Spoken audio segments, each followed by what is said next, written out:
बिस्मिल्लाहिर्रहमानिर्रहीम। अस्सलाम वालेकुम नाजरीन, मैं हूं आमिर गाज़ी और आप देख रहे हैं मेरा YouTube channel Aamir Ghazi vlog.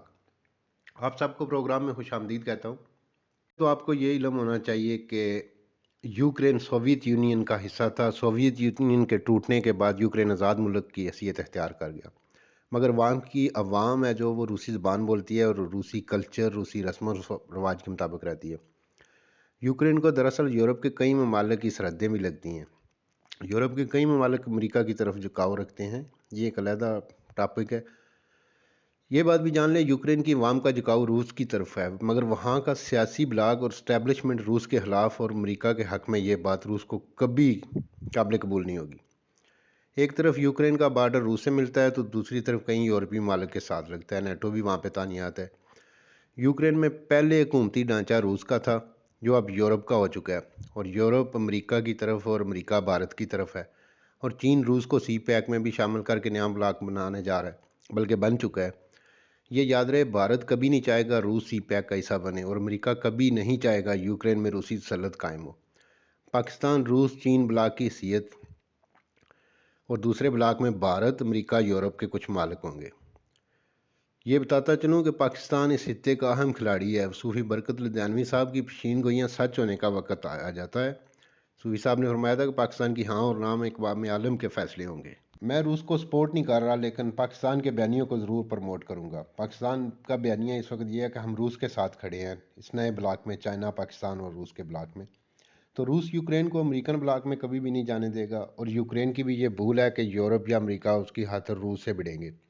Ukraine की जियो स्ट्रेटेजिक सिचुएशन ऐसी है कि रूस ये कभी नहीं चाहेगा कि उसका कंट्रोल रूस के अलावा किसी और के हाथ में चला जाए। जैसे अभी ये उनका सदर अपील कर रहा है, आप साथ साथ ये भी साथ देखते जाएं कि वो पूरी दुनिया और बिलखसूस यूरोपीय यूनियन के आगे गिड़गिड़ा रहा है, अमेरिका के आगे गिड़गिड़ा रहा है। तो ख़ास तौर पर यूक्रेन का इलाका क्रीमिया तो रूस कभी नहीं छोड़ेगा, जो दफाई लिहाज से रूस के लिए नहायत अहम है, वरना पूरे बहरा अस्वद में रूस की बहरी पोजीशन कमज़ोर हो जाती है, जो रूस कभी नहीं चाहेगा। जब तक यूक्रेन सोवियत यूनियन का हिस्सा था, रूस को बहरे अस्वद में कोई चैलेंज करने वाला न था। सोवियत यूनियन के टूटने के बाद यूरोप और अमेरिका की थपकियों की वजह से यूक्रेन ने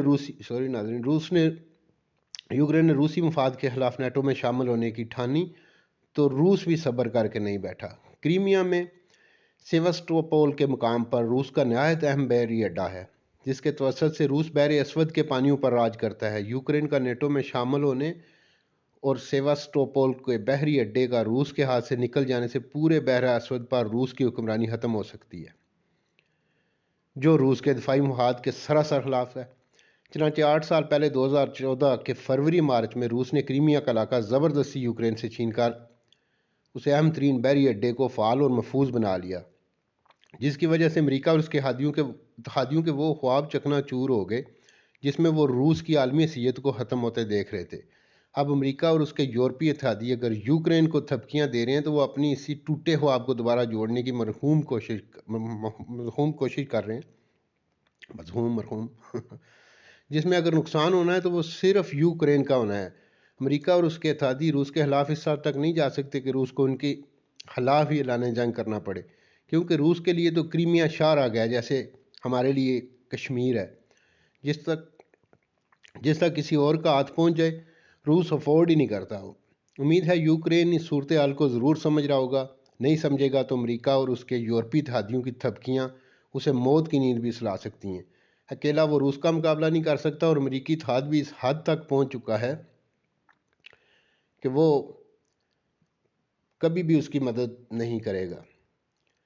अब चूँकि तीसरी आलमी जंग का ख़तरा पैदा हुआ है, ये इस जंग से तीसरी आलमी जंग का ख़तरा पैदा हो रहा है। बयानबाजियाँ भले वो कुछ उम्मीद है आलमी ताकतें इस मामले में एहतियात ही बरतेंगी, वरना तीसरी आलमी जंग का खात्मा किसी की हार या किसी की जीत पर तो होने वाला नहीं, और ना ही जीत की खुशियाँ मनाने के लिए कोई बाकी बचेगा। वक्त रात के 10 बज रहे हैं और मैं सोच रहा था कि हम कितनी मीठी और गहरी नींद सोने वाले हैं।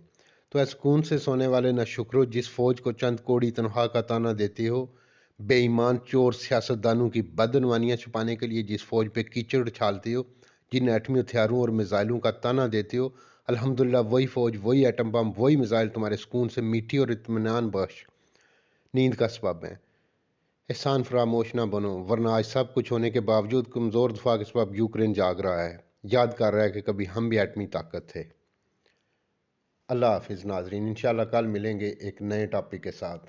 अल्लाह हाफिज़।